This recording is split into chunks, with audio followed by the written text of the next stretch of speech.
दोस्तों, अगर मैं आपसे पूछूं भगवान कहाँ है, तो शायद आप कहेंगे मंदिर में, मूर्ति में या फिर आसमान में। लेकिन श्री कृष्ण जी गीता के 7वें अध्याय में हमें बताते हैं कि भगवान सिर्फ मंदिर में नहीं, बल्कि हमारी हर सांस में, पानी की हर बूंद में, सूरज की हर किरण में और हमारे हर अनुभव में मौजूद हैं। ये अध्याय हमें सिर्फ जानकारी नहीं बल्कि अनुभव देता है, और जब ये अनुभव हमें हो जाता है तब भगवान को ढूंढने की ज़रूरत नहीं रहती, क्योंकि वे हमें हर जगह महसूस होते हैं। तो अर्जुन बोले, हे माधव, हे प्रभु, मैं आपको कैसे जानूं? आप मेरे सारथी भी हैं, मेरे मित्र भी, और अब कह रहे हैं कि आप ही सबके मूल हैं। लेकिन मैं कैसे पहचानूं कि भगवान हर जगह है? क्या आप मुझे यह रहस्य समझा सकते हैं? श्री कृष्ण जी मुस्कुराए और बोले, हे अर्जुन सुनो, अब मैं तुम्हें ऐसा ज्ञान दूंगा जिसके बाद जानने के लिए कुछ और बचेगा ही नहीं। लेकिन याद रखना, हजारों में से कोई एक ही वास्तव में मुझे जान पाता है, और यह सौभाग्य मैं तुम्हें मिल रहा है। श्री कृष्ण जी कहते हैं, सिर्फ किताबों से जानकारी लेना ज्ञान है, लेकिन उस ज्ञान को खुद अनुभव कर लेना विज्ञान है। दोस्तों, आपको पता है कि शहद मीठा होता है। ये तो हमारा ज्ञान है, हमें मालूम है कि शहद मीठा होता है, लेकिन जब आपने खुद शहद को टेस्ट किया तो ये टेस्ट करना यानी ये विज्ञान है। इसी तरह आप सुनते हो कि भगवान हर जगह है, ये हमारा ज्ञान है। लेकिन जब आप पानी पीते समय भगवान को याद करो और उनकी उपस्थिति को महसूस करो तो ये विज्ञान है। दोस्तों, क्या आपने भगवान को कभी एक्सपीरियंस किया है या सिर्फ उनके बारे में सुना है? श्री कृष्ण जी कहते हैं कि मेरी 2 प्रकृतियां हैं। पहली है अपरा प्रकृति, जिसमें पृथ्वी, जल, अग्नि, वायु, आकाश, मन, बुद्धि और अहंकार है। और दूसरी है परा प्रकृति, जिसमें जीव आत्मा, जो सबको जीवन देती है। जिस प्रकार हमारी बॉडी यानी कि हार्डवेयर, ये है अपरा प्रकृति, और सोल जो कि हमारा सॉफ्टवेयर की तरह काम करता है, वो है परा। और इन दोनों को चलाने वाली ही असली पावर है, यानी भगवान। दोस्तों, जैसे मोबाइल का हार्डवेयर कितना भी अच्छा हो, बिना बैटरी डेड है, और बैटरी ही असली एनर्जी है, वैसे ही आत्मा का असली सोर्स है भगवान। श्री कृष्ण जी फिर कहते हैं, मैं ही सबका कारण हूँ, मैं ही सब सस्टेन करता हूँ, और अंत में सब मुझ में ही लौट आते हैं। दोस्तों, जिस प्रकार इलेक्ट्रिसिटी ऑफ करते हैं, ऑफ होते ही फैन, बल्ब, फ्रिज सब बंद हो जाते हैं, वैसे ही भगवान के बिना सृष्टि का कोई भी सिस्टम नहीं चलता। हम कितनी बार हर चीज में भगवान की प्रेजेंस को भूल जाते हैं। श्री कृष्ण जी कहते हैं, मैं ही जल का स्वाद हूँ, सूर्य और चांद की रोशनी हूँ, मैं ही धरती की सुगंध हूँ, मैं ही मनुष्य की शक्ति हूँ।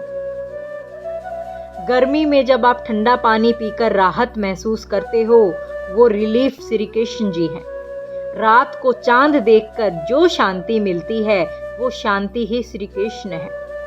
बारिश के बाद मिट्टी की खुशबू, वो सुगंध श्री कृष्ण है। जब माँ अपने बच्चे को गले लगाती है, उस प्रेम में भी भगवान है। और जब कोई अजनबी बिना स्वार्थ आपकी मदद करता है, उस कंपैशन में भी भगवान है। कृष्णा कितने करीब है हमारे, पर हम उन्हें दूर दूर ढूंढते हैं।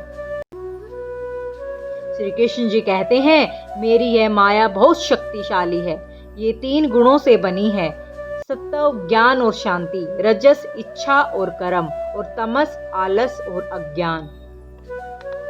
दोस्तों, नेटफ्लिक्स पर दिन रात टाइम वेस्ट यानी कि तमस, और दूसरा एग्जाम्पल है सोशल मीडिया कंपैरिजन और उसकी दौड़ यानी रजस, और मेडिटेशन और पॉजिटिव लर्निंग यानी कि सत्व। हम रोज इन तीनों में फंसते रहते हैं, लेकिन श्री कृष्ण जी कहते हैं, जो मेरी शरण लेता है वो इस ट्रैप से बाहर निकल सकता है। 4 प्रकार के भक्त होते हैं। श्री कृष्ण जी बताते हैं कि मेरे भक्त 4 प्रकार के हैं, अर्थार्थी, जिज्ञासु और ज्ञानवान। आर्थ यानी कि दुख में मुझे याद करने वाले, अर्थार्थी यानी कि जो धन और सुविधाएं चाहते हैं, और तीसरा जिज्ञासु जो ज्ञान खोजते हैं, और चौथा ज्ञानवान जो मुझे हर जगह अनुभव करते हैं।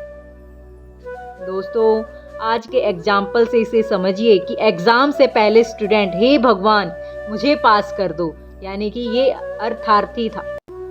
बीमारी में, हे प्रभु मुझे बचा लो, यानी कि आर्थ। और स्पिरिचुअल बुक्स पढ़ने वाला सीकर, यानी कि जिज्ञासु। और जो हर पल कृष्णा को महसूस करे, यानी कि वो है ज्ञानवान। श्री कृष्ण जी कहते हैं ये सब मेरे प्रिय हैं, लेकिन ज्ञानवान भक्त सबसे श्रेष्ठ है। दोस्तों, आप किस कैटेगरी में आते हो?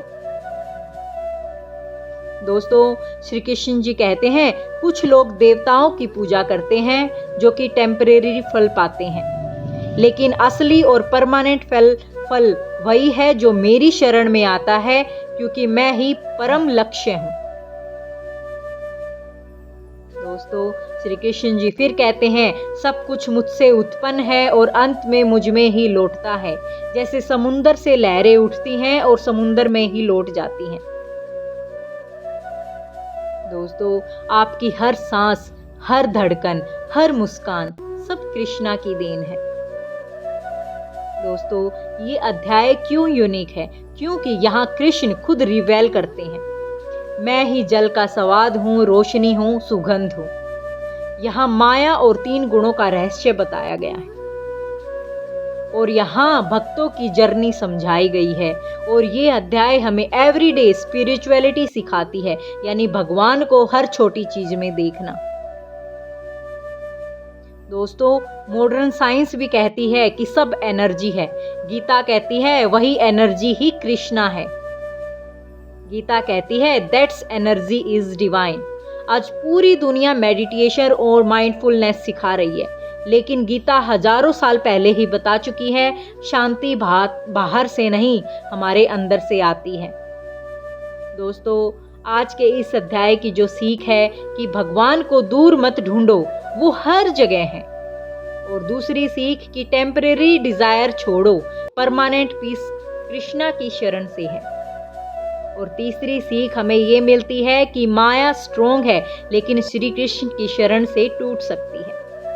और चौथी सीख, चारों प्रकार के भक्त प्रिय हैं, लेकिन सबसे श्रेष्ठ ज्ञानवान है। और 5वीं सीख, रोज छोटी चीजों में भगवान को याद करो, यही मेडिटेशन है। दोस्तों, पानी पीते वक्त सोचो ये स्वाद कृष्णा है। सूरज देखते वक्त सोचो ये लाइट श्री कृष्ण है। और हर सक्सेस को अर्पित करो भगवान को जो कि उन्होंने दिया है। और हर फेलियर में भी कहो ये भी आपकी इच्छा है। दोस्तों, अब आपसे 3 सवाल। जब आप पानी पीते हो तो क्या भगवान को याद करते हो या सिर्फ अपनी प्यास को बुझाते हो? आप किस कैटेगरी के भक्त हो? अर्थार्थी, जिज्ञासु या ज्ञानवान? अगर श्री कृष्ण जी अभी आपके सामने खड़े होकर पूछ ले कि तुम मुझे कहाँ देखते हो, तो आपका जवाब क्या होगा? कमेंट में जरूर लिखिए। आपकी कहानी किसी और को इंस्पायर कर सकती है। तो दोस्तों, यही था गीता का 7वां अध्याय, ज्ञान विज्ञान योग। ये हमें सिखाता है कि भगवान को ढूंढने की जरूरत नहीं, उन्हें पहचानने की जरूरत है। वे हमारे चारों ओर हैं, पानी में, हवा में, रोशनी में, हर अनुभव में। और श्री कृष्ण सिर्फ अर्जुन से नहीं, हम सभी से बोल रहे हैं, हे साधक, जब तुम पानी पीते हो मैं हूँ, जब तुम सूरज को देखते हो तब भी मैं हूँ, जब तुम खुशबू को महसूस करते हो तब भी मैं हूँ, और जब तुम मुझे याद करते हो तो मैं तुम्हारे साथ हूँ। यही असली विज्ञान है, भगवान को हर जगह महसूस करना।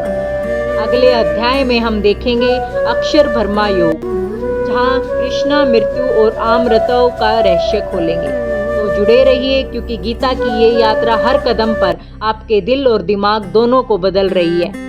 जय श्री कृष्ण।